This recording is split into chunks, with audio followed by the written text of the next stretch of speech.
Hey everybody, welcome back to Lettermen Row. I am Austin Ward, joined as always by Jeremy Birmingham and Spencer Holbrook. This is the practice report brought to you by Byers Auto as spring practice rolls along. The pads are on for the Buckeyes. They've got 3 workouts in the bank, and the linebackers were the latest to provide some updates about how camp is going in the Woody Hayes Athletic Center. Al Washington, Taraja Mitchell, and Dallas Gant. Not a lot of veterans, which is generally how they determine who's going to speak to the media in the spring. So it was a much shorter session on Thursday than it was on Tuesday when we had every competing running back in the world, save for Steele Chambers, who was then rescheduled for linebacker day, wasn't available for that. So an interesting one. Still a lot to learn. Al Washington talked for a long time. What's your top takeaway, Bert? I like when we all wear different shirts.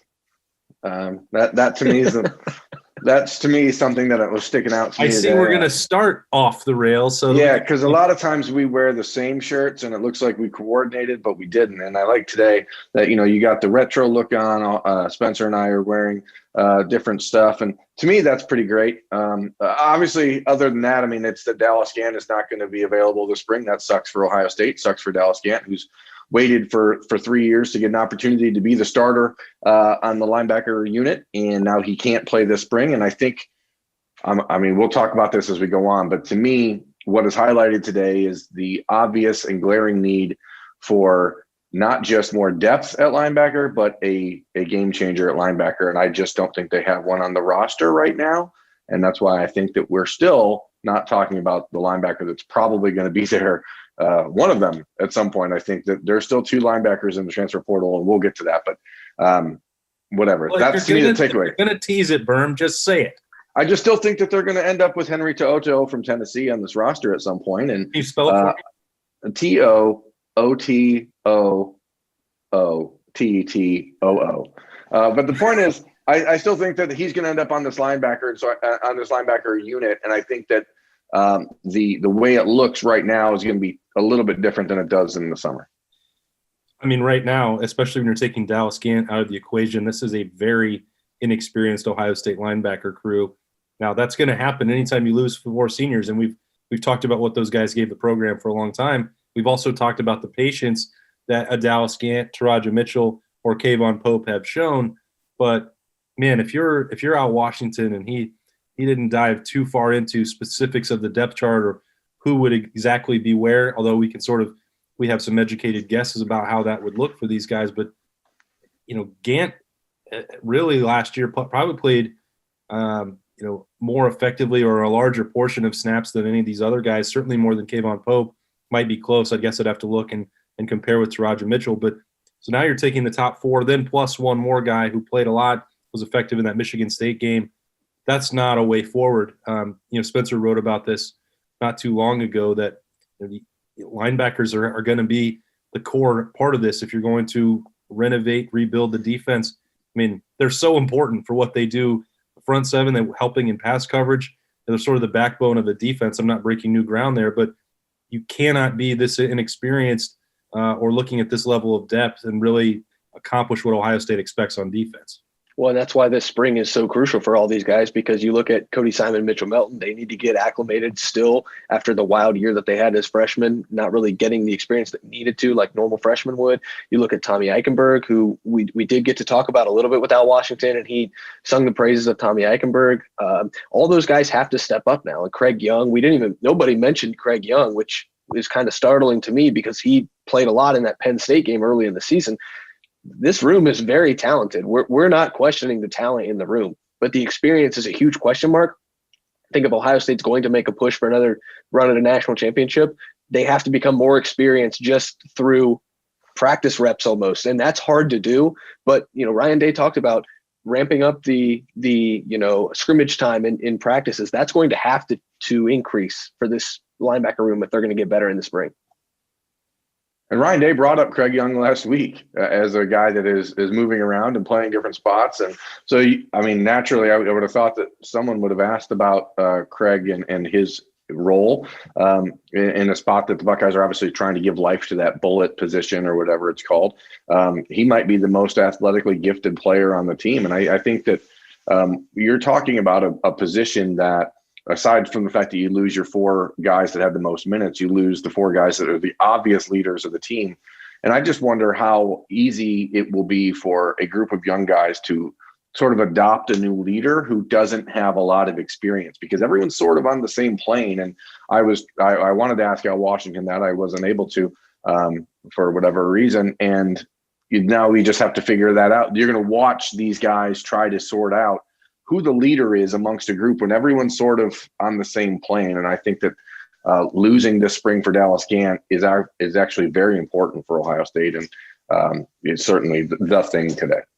Well, you also asked him about that. You would have been, I mean, that leadership almost certainly needs to come from one of those three guys. They're seniors.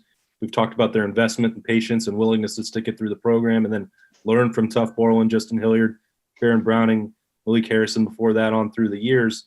You know, they're the ones that have that lifeblood or have absorbed the DNA of what it takes to thrive in the program. And so if Dallas Gant's not actually out there on the field with these guys and proving it with his work ethic and his play, well, I mean, yes, you can lead with your words and in the meeting room. That's really the only option that he has.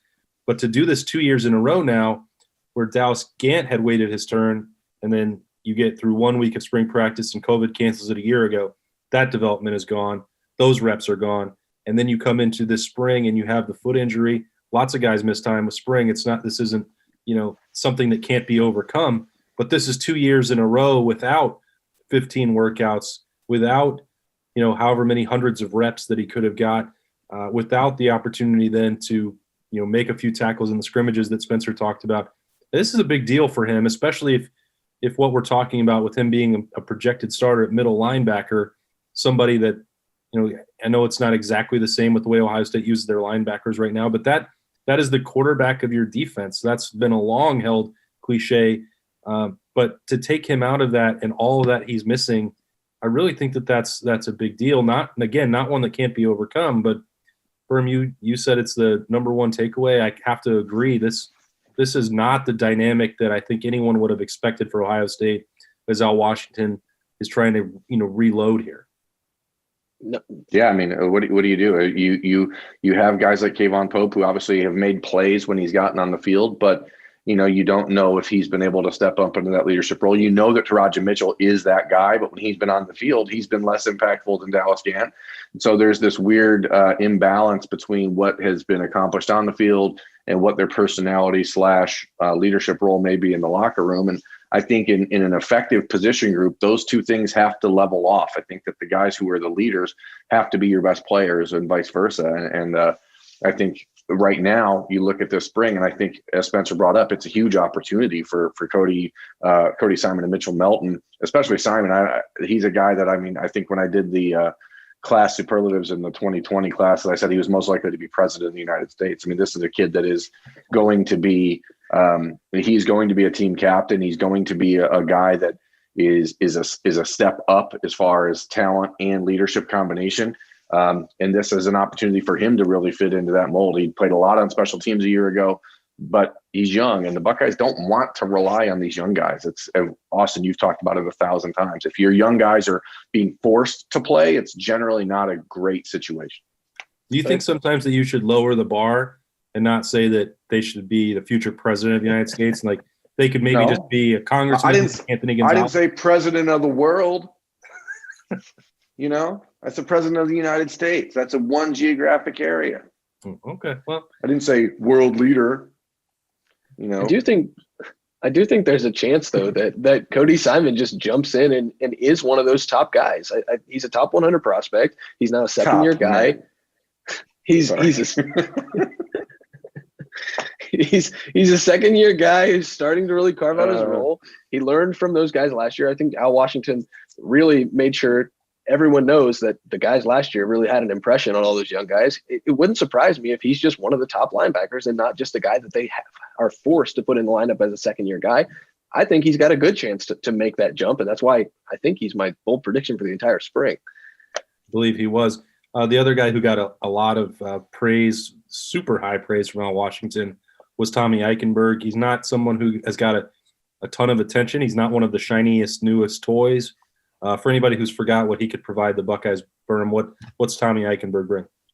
he's a grinder. He's one of those guys that just likes contact. He's a kind of the old school football player, linebacker type that people are used to and used to equate to Ohio State football. He's from St. Ignatius. He's a very well-rounded young man. His brother plays at Notre Dame on the offensive line. I mean, this is a football player through and through. He's unfortunately been hurt, had some hand issues last year that slowed him down. And it's just one of those things where he came in that 2019 class. And again, him and Craig Young have sort of been forgotten in this equation. And I think that that's probably just the way it happens. We always talk about the freshmen and the veterans, and those sophomores sort of always get overlooked. But for a good football program, it's those guys that have to take the biggest leap. The guys going in from their sophomore to junior year, they have to really be the ones to elevate the program. And Tommy, like Al said, he's a leader. He's a guy that they know he's going to compete his butt off in the classroom. He competes his butt off on the field. For Tommy, it's about staying healthy and being that guy that contributes on special teams and figures out a way to emerge as a leader.